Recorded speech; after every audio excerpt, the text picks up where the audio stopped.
Abacuque capítulo 2, versículo 4. Fica entre Gênesis e Apocalipse. E tem na sua Bíblia, Abacuque. Abacuque 2, versículo 4.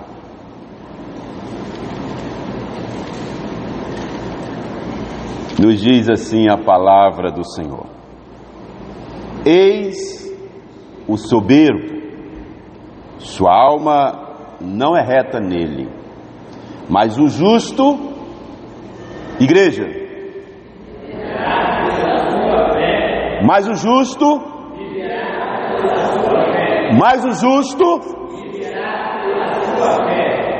vamos orar ao nosso Deus. Leonardo, ore ao nosso Deus, para que Deus ilumine a sua igreja e possamos entender a palavra do Senhor.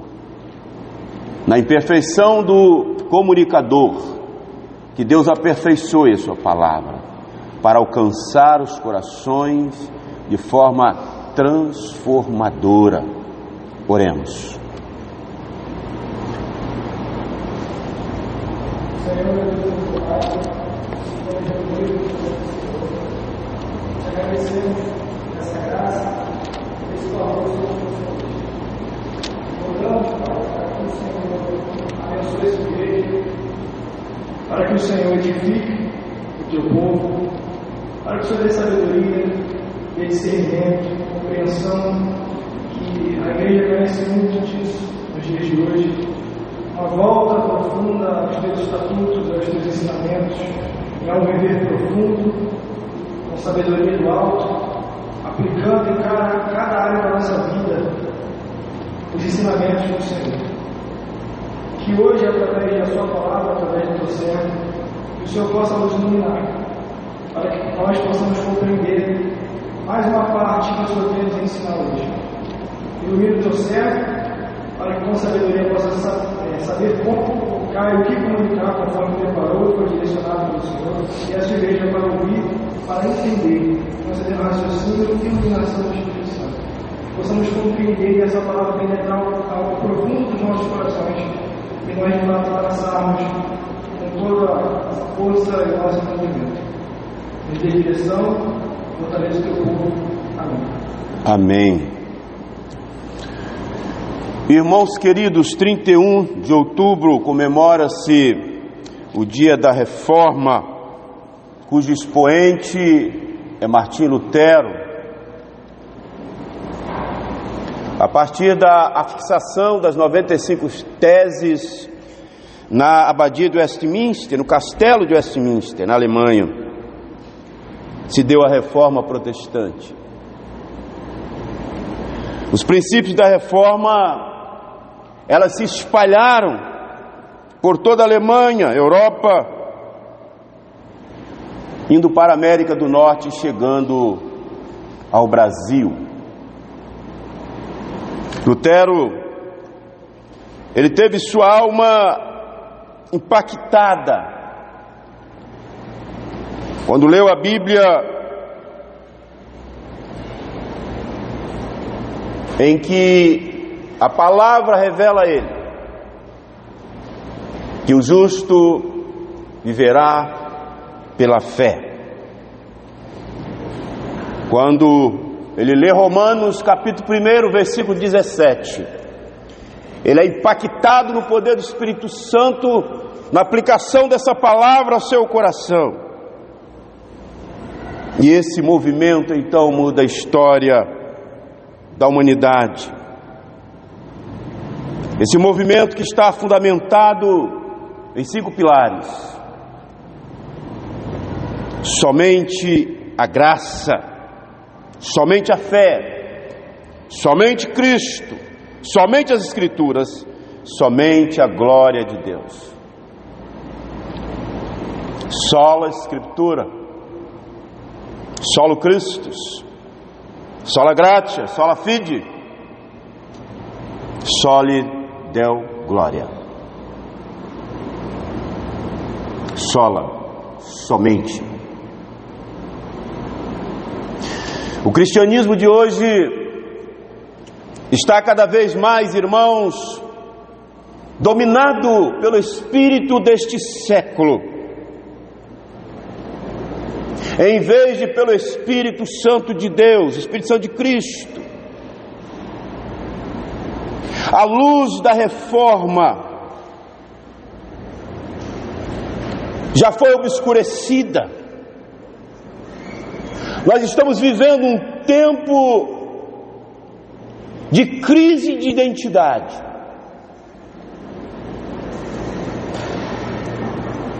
Por causa dessa crise e por causa do nosso compromisso com as verdades centrais da reforma protestante, que são centrais para a Bíblia, que fundamentam a nossa fé,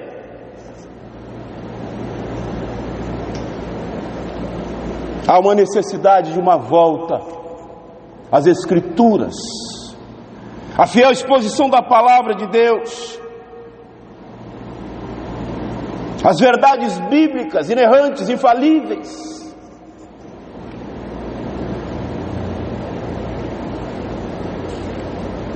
Eu queria pensar com você nesta noite, justificação pela graça por meio da fé. O justo viverá pela fé. Esse artigo, esse tema pelo qual a igreja se sustenta ou cai, é a base, é o alicerce da igreja do Senhor. Quando olhamos para o texto desse livro de Abacuque,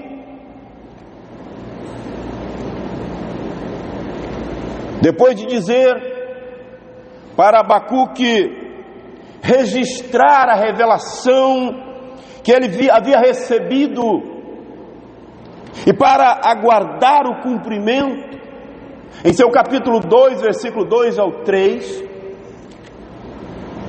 o Senhor revelou a distinção essencial entre o ímpio aqui, os babilônios, e os justos aqui, os remanescentes de Judá, pelos seus desejos e ações malignas. Os ímpios, eles seguirão um caminho que levarão à morte, levarão para a derrota, a morte eterna.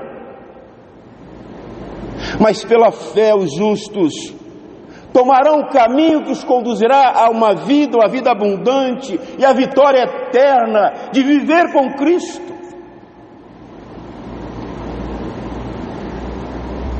Essa distinção foi uma palavra de conforto para Abacuque e marca o momento decisivo na sua luta para conciliar a santidade de Deus com o uso dos ímpios como instrumento de julgamento contra o seu povo.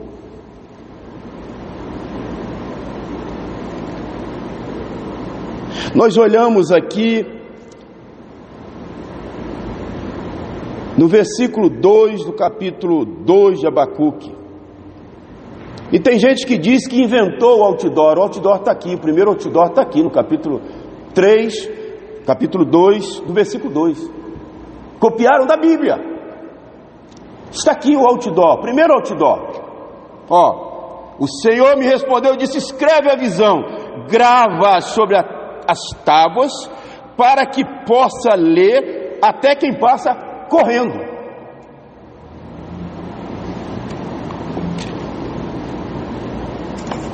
A visão que Deus deu a Abacuque, e que deveria ser gravada para a veiculação ampla e universal, tinha um elemento de conforto, de encorajamento imediato para o profeta e sua nação. Os caldeus com toda a sua arrogância aqui, eles não subsistiriam. A Babilônia seria desraigada física e espiritualmente. O prevalecimento dos caldeus sobre os habitantes de Judá era apenas temporal, mas a situação em breve seria revertida.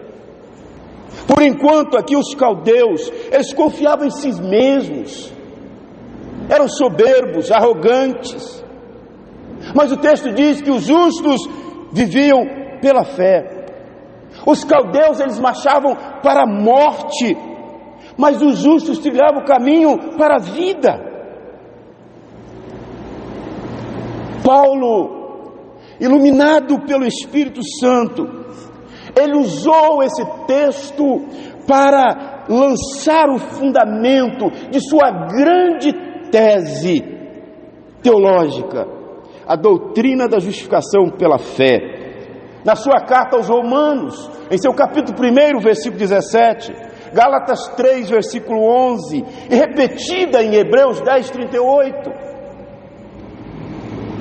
Abacuque 2, 4, conforme interpretado por Paulo em Romanos 17, foi a pedra de esquina da reforma protestante do século XVI.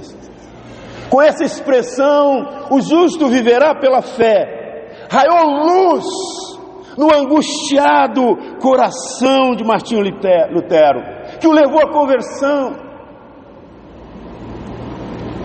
Disse Lutero: foi para mim a verdadeira porta do paraíso. Foi para mim a verdadeira porta do paraíso, em saber que o justo viverá pela fé em Cristo, que se deu na cruz, para que eu tenha vida e vida em abundância, e vida eterna com Ele. O repouso da fé está nesse alicerce, nessa base, em que gira a igreja, em que segura, sustenta a igreja do Senhor. O justo viverá pela fé. A justificação pela fé é o estandarte da reforma, num tempo em que se pregava abertamente a salvação pelas obras, pela venda de indulgências. E qual a importância dessa verdade em nossos dias? A igreja, ela não pode e não permanece de pé sem a doutrina da justificação pela fé. Não há como. Porque, como eu disse no domingo passado, a nossa fé, ela pode ser grande, fervorosa, poderosa, mas se ela não estiver no objeto correto, que é o Senhor Jesus Cristo, não é fé salvadora. Não é cristianismo. O objeto dessa justificação pela fé é em Cristo, que se deu na cruz para que nós fôssemos salvos. Não há cristianismo verdadeiro onde essa doutrina é negada ou ela é distorcida.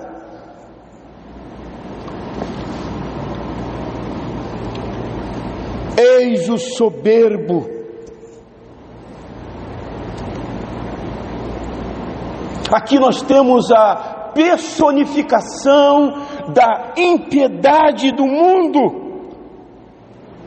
Eis o soberbo, e descreve aqui a atitude orgulhosa, a atitude arrogante dos babilônios, oposto à crença humilde no Deus vivo. Aqui nós temos a personificação daqueles que estão caminhando a largos passos para o inferno, se não forem alcançados pela pregação da palavra de Deus, se não for pregada esta justificação pela fé em Cristo, a esses, eles continuarão sendo soberbos, arrogantes, prepotentes, como descreve o texto, o reino babilônico. Eis o soberbo, está personificando o rei e o reino babilônico, descrevendo essa atitude arrogante, prepotente do homem cismesmado, em seu egocentrismo, de achar que há mérito nele, de poder fazer e agir como quer e da forma que queira, e achar que detém o poder para ir e vir, para fazer o que quiser. Eis o soberbo. Mas o texto continua: a sua alma não é reta nele. Aqui o texto descreve a disposição interior de um coração afastado da intimidade com Deus, da comunhão com Deus. Sua alma não é reta nele. Aqui descreve toda a disposição interior dos babilônicos, esses soberbos que rejeitava o que era certo e o que levava à vida e vida em abundância. Eles rejeitavam as coisas do alto, as coisas eternas, as coisas de Deus. Por isso Abacuque descreve a personificação desse reino e do seu rei como um povo soberbo. Essa é a condição do homem sem Deus. Essa é a condição do homem natural, que não foi justificado por Cristo. Mas existe esperança. Quando você lê um versículo desse e encontra uma simples conjunção adversativa que faz o contraponto, que contrapõe o perdido e a misericórdia de um Deus que se dá para que esse homem se encontre a Ele e seja justificado. E você encontra aqui mas, essa conjunção que faz o contraponto desse soberbo com esse que é justificado por meio da fé em Cristo. Glória a Deus, louvado seja esse Deus, em sua misericórdia, para permitir ao homem perverso, homem soberbo, homem orgulhoso, homem natural, pecador, para olhar. E Deus então vai em busca desse homem, intervém em favor desse homem. Mas o Senhor aqui contrastava o futuro do justo com o dos pecadores. Mas o justo viverá pela fé. Aqui está, irmãos, nesse texto, a palavra de conforto aguardada por Abacuque naquele momento tão difícil, e pelos remanescentes. Em meio à terra coberta de pecados e sujeita à ira de Deus, o Senhor prometeu que haveria um remanescente justo de Judá que tomaria um caminho que levaria à vida.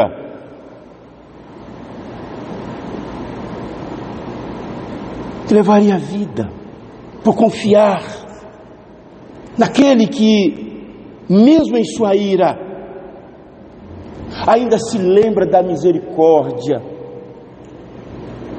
Mesmo em sua ira, Deus está atento a esse homem que vai a Ele e se arrepende, chamado por Ele. Nós olhamos e vemos aqui, irmãos, a oração, ela recorda as palavras de Gênesis 15:6 e as aplica à situação de Abacuque. Em Gênesis capítulo 15, versículo 1 e 6, o Senhor prometeu dar vida ao corpo amortecido de Abraão. É o que nós vemos nesse texto, para que ele tivesse filhos. Em Abacuque, o Senhor prometeu vida à nação de Israel por meio do Êxodo 3:12-19. Assim como Abraão havia esperado pacientemente pela fé, para que Deus fizesse o que havia prometido.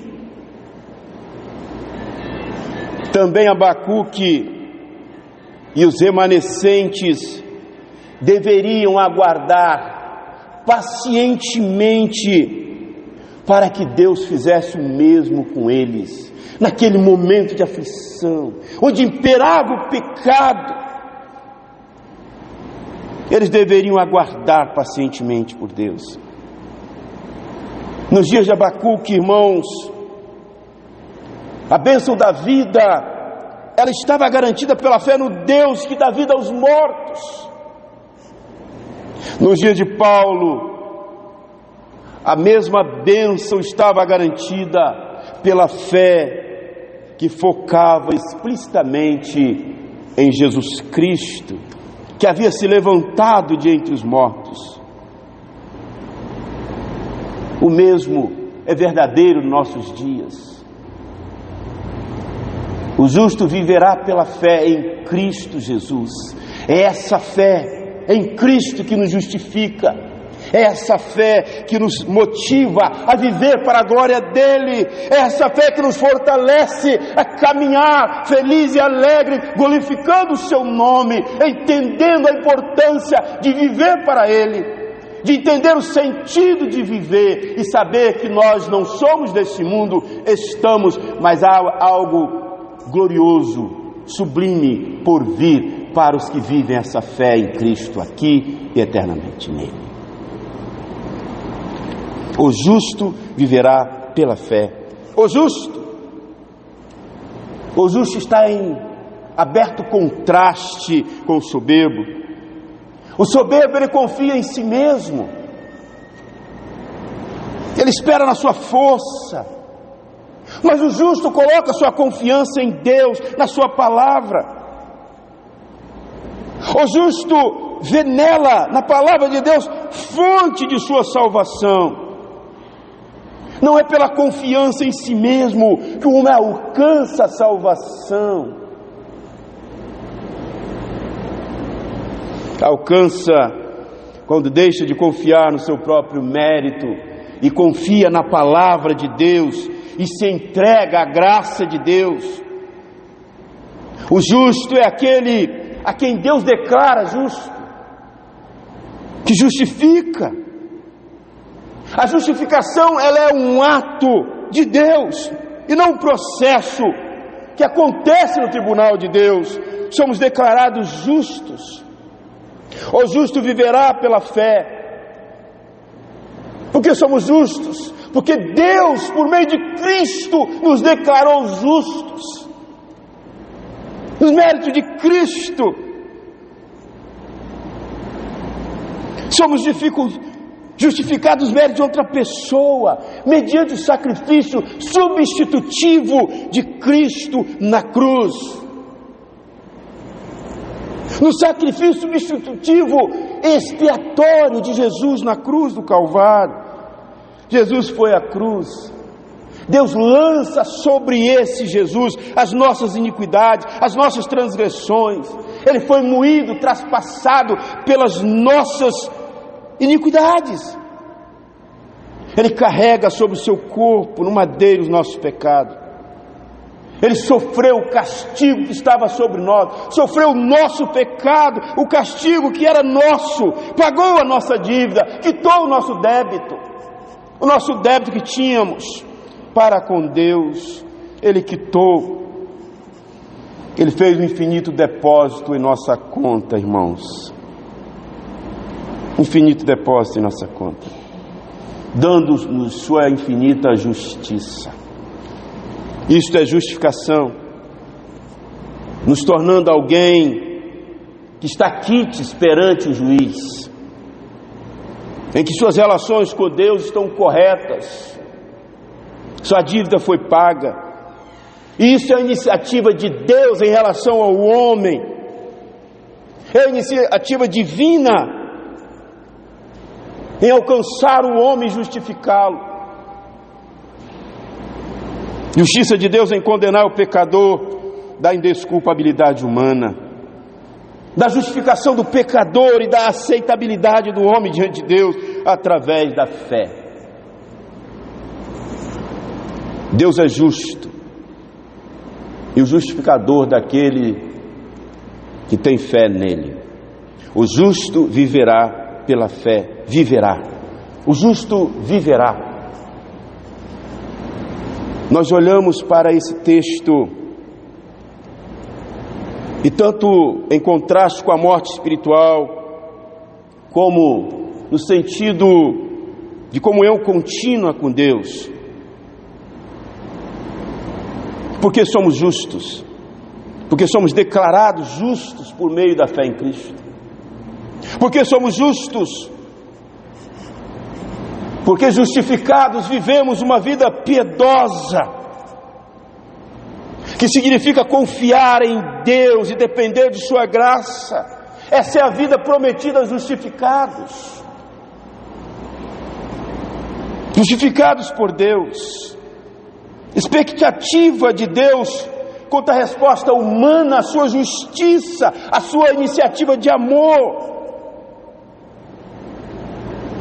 A justificação nos habilita a viver uma vida com sentido, com alegria, com prazer,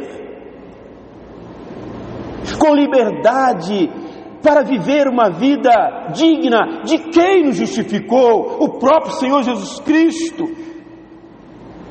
A justificação habilita os crentes a merecer a vida eterna, nos méritos da morte salvífica, substitutiva, vicária de Cristo. O justo viverá pela fé. Pela fé. Nós somos justos porque vivemos pela fé em Cristo. A fé é o meio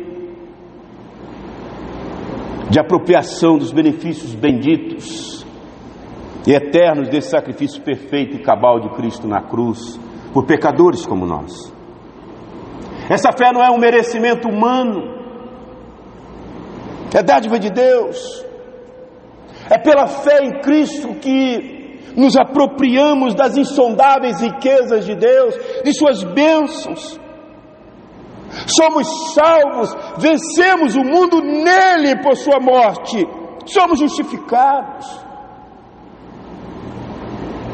Fé não é uma aceitação de verdades, dizer amém, as formas do catecismo, mas significa antes de tudo uma adesão pessoal, um envolvimento incondicional com o Senhor que nos justifica. Se Paulo, ele apregoa a salvação pela fé, não se trata aqui de um cristianismo que se contente apenas em professar um credo, de ter como cristão um ritual, rotina, de caminhar, de louvar, levantar as mãos, ler a Bíblia. Não, é mais do que isso, é intimidade, é viver essas palavras eternas de Deus, é encarná-las nas nossas vidas, para resplandecer esse Cristo que nos justificou. É uma adesão pessoal incondicional, mediante o qual a pessoa mostra que adere a Jesus Cristo e o segue. Irmãos, você é o que crê, segue e defende. Você é o que crê, segue e defende. Quem tem o caráter de Cristo não pactua com aquilo que é contrário à sua palavra. O justo viverá pela fé em Cristo. Nós olhamos para esse texto maravilhoso. Essa adesão a Cristo, ela se manifesta na imitação prática de Jesus Cristo nas nossas vidas. Isso só é possível porque o Espírito Santo de Jesus vem para a coroação de quem a Ele adere. E esse a quem a Ele adere, justificado por meio da fé, ele produz frutos dignos de arrependimento. Ele não é videira frondosa, só de folhas, mas aquela videira frondosa, por baixo das folhas, existem os frutos dignos daquele que é justificado por meio da fé, e adere a essa fé, crendo nesse Cristo e vivendo para a glória dele. Não existe um que seja justificado pela fé, que não produza frutos dignos de ver, de ser evidenciado nele, esse Cristo, pelo qual se deu a sua justificação, para que o mundo creia.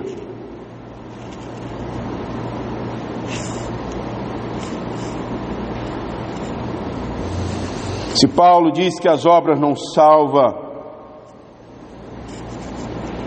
ele não rejeita a prática das obras, pois a fé, ela atua pela caridade. A fé atua pelas obras, boas obras. O mundo vê Cristo através das boas obras. O mundo que não conhece Cristo, ele vai conhecer a Cristo por meio das boas obras, desses justificados. A salvação que temos em Cristo nos leva a praticar as boas obras, amar a Deus sobre todas as coisas, o próximo como a si mesmo. O mundo vê em nós, justificados, as boas obras. E essas boas obras refletem esse Cristo misericordioso, amoroso, que se deu por nós na cruz, para nos tornar justos, para nos tornar seus filhos, para nos dar salvação, justificados por meio da fé em Cristo. Esse justo, ele rejeita a capacidade salvífica das observâncias religiosas, como Paulo. Paulo faz isso primeiro com base na sua experiência no caminho de Damasco. Nós sabemos a história. Jesus foi crucificado e rompeu na sua vida, revelando-se a ele no caminho de Damasco. Depois, pelo fato de esse Cristo ressurreto ter sido condenado em nome da lei de Moisés, essa lei que está superada, ainda que tenha servido de aio, pedagogo, educadora, essa lei que nos conduz a Deus, a lei que confronta o nosso pecado, mostra que somos pecadores, e diante da nossa incapacidade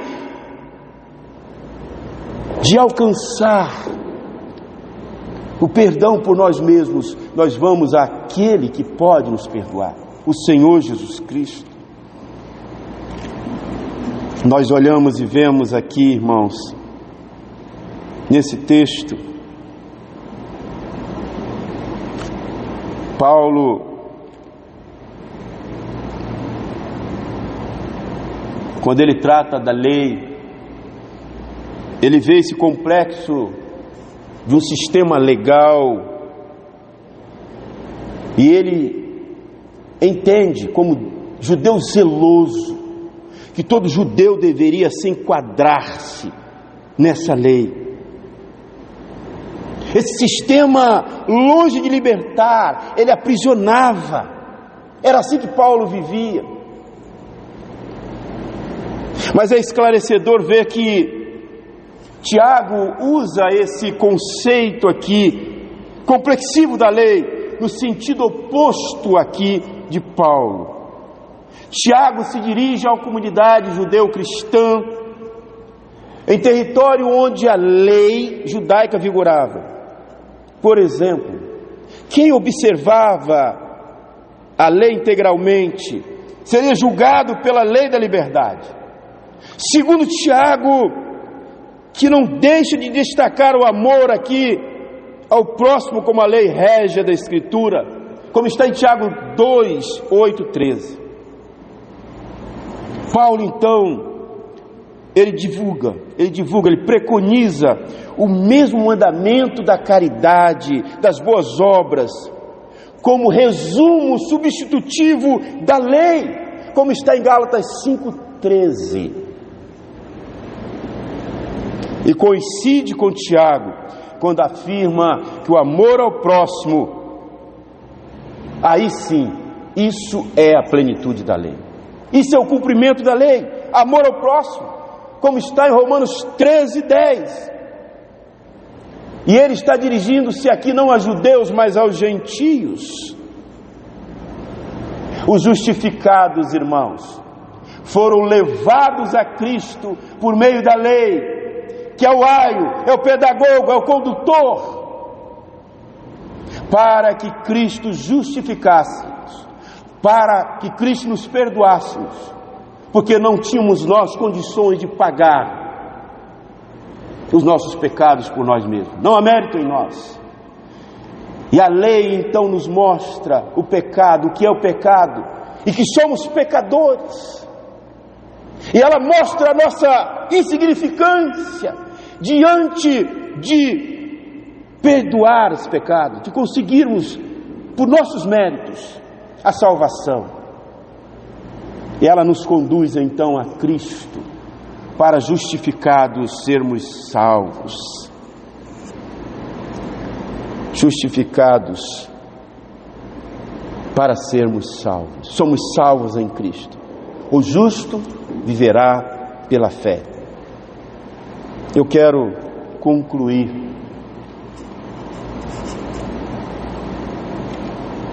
James Packer. Ele sumariza o tema da justificação de uma forma magnífica. James Packer. Ele diz que o tema da justificação é teológico, ao declarar uma obra de surpreendente graça. Ele diz que a justificação é antropológica, ao demonstrar que não podemos nos salvar a nós mesmos. Ele diz que a justificação é cristológica, pois baseia-se na encarnação e na expiação. Ele diz que a justificação é pneumatológica, já que é fundada na união com Cristo, realizada pelo Espírito Santo. Ele diz que a justificação é eclesiológica, determinando a definição e a saúde da igreja.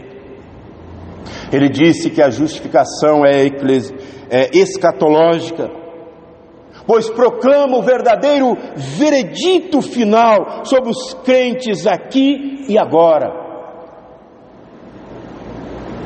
Ele diz que a justificação ela é evangelística, ao convidar as vidas atribuladas à paz permanente. Ele diz que a justificação ela é pastoral, quando nos identifica como pecadores perdoados, justificados, o que é básico para a nossa comunhão como filhos, de ter prazer na comunhão com Deus uns com os outros e adorá-lo em espírito e em verdade, alegria de estar na comunhão e adorá-lo.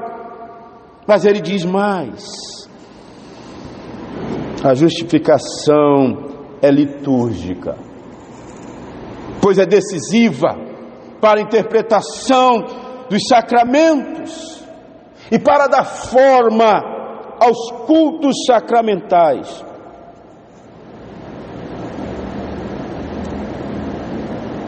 Está aí, irmãos, os motivos porque a igreja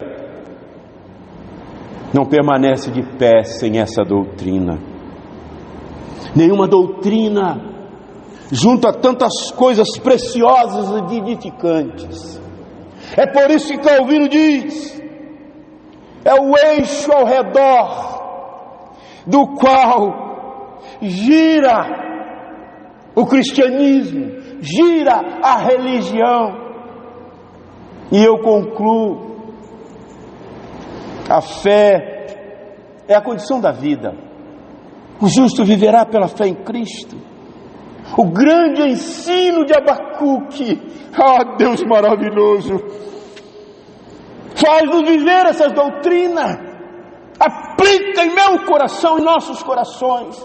Aplica aos corações da igreja evangélica brasileira. O grande ensino de Abacuque é que o justo vive pela fé. Pela fé ele vive, pela fé ele vence. Pela fé ele dispõe a morrer, na certeza de que ninguém pode separá-lo do amor em Cristo Jesus, do amor de Deus.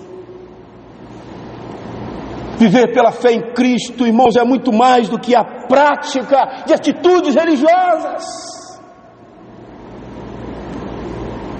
Viver pela fé é viver em obediência à palavra do Senhor, é ter comunhão com Deus, é zelar pela vida cristã, é ter motivos e objetivos nobres aos olhos do Senhor que o justificou, é refletir a luz de Cristo neste mundo mau e confuso em que vivemos, é dar um testemunho fiel de Cristo Jesus, é demonstrar ao mundo extremamente a mudança que o Espírito Santo realizou dentro de você e a diferença que Cristo fez e faz na sua vida, justificada por meio da fé em Cristo Jesus.